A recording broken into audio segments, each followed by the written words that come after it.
अच्छा जी, सुमेरा आप बताएं, आपकी ईद पे नॉर्मली क्या एक्टिविटी होती है? सुबह उठती हैं, जैसे सवैयाँ बनती है, मेरीन कह रही है कि अम्मा अब्बा के घर जाएं तो नहीं होता है, खुद कुछ कुक करती हैं आप सुबह सुबह? जी बिल्कुल।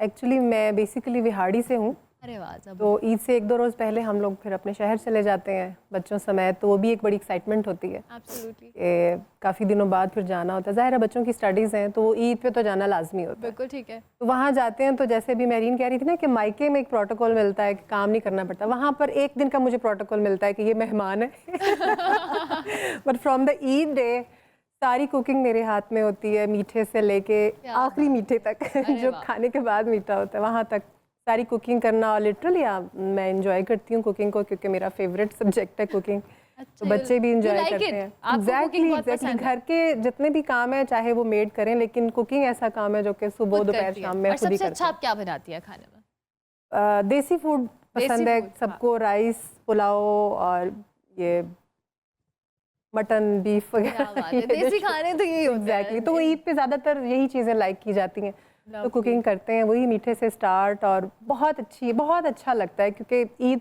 हमारी उधर ही होती है हमेशा, बिल्कुल सही कभी बोला। हमारी ईद लाहौर में नहीं हुई।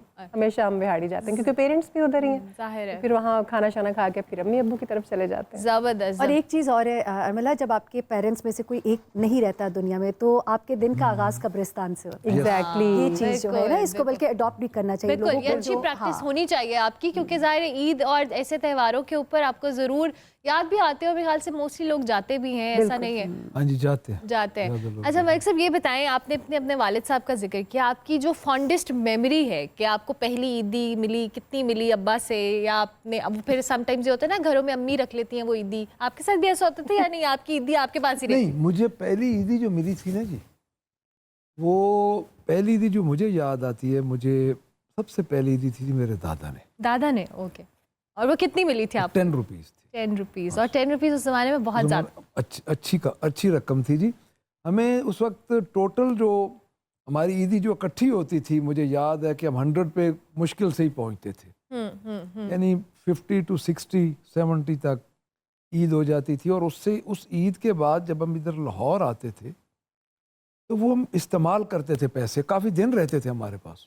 क्या बात है। और आजकल के बच्चों को 50-60 रुपीस का शायद अंदाजा भी नहीं नहीं, होगा। आजकल के तो बच्चों को 50,000 का भी आई कैन इमेजिन। तहसीन साहिबा, आपकी ईद कैसी गुजरती है, कहाँ पे गुजारती हैं, फैमिली और या फिर इसी तरह से म्यूज़िक को लेके?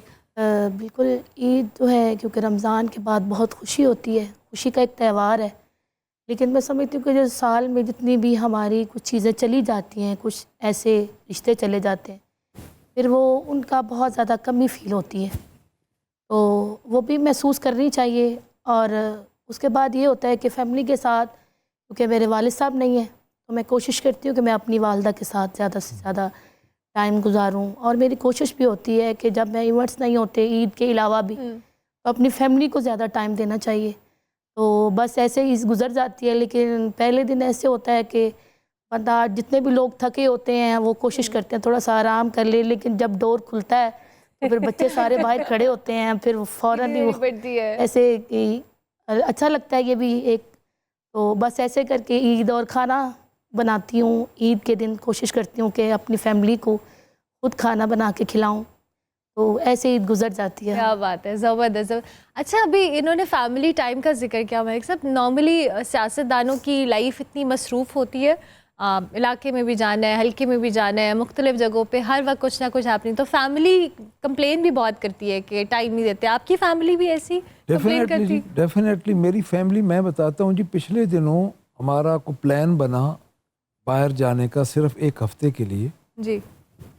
और मैंने जब पता करवाया कि हमारे वीज़ा फैमिली के सारे, मैंने जब पता करवाया तो मेरा नाम ECL में था कि मैं नहीं जा सकता।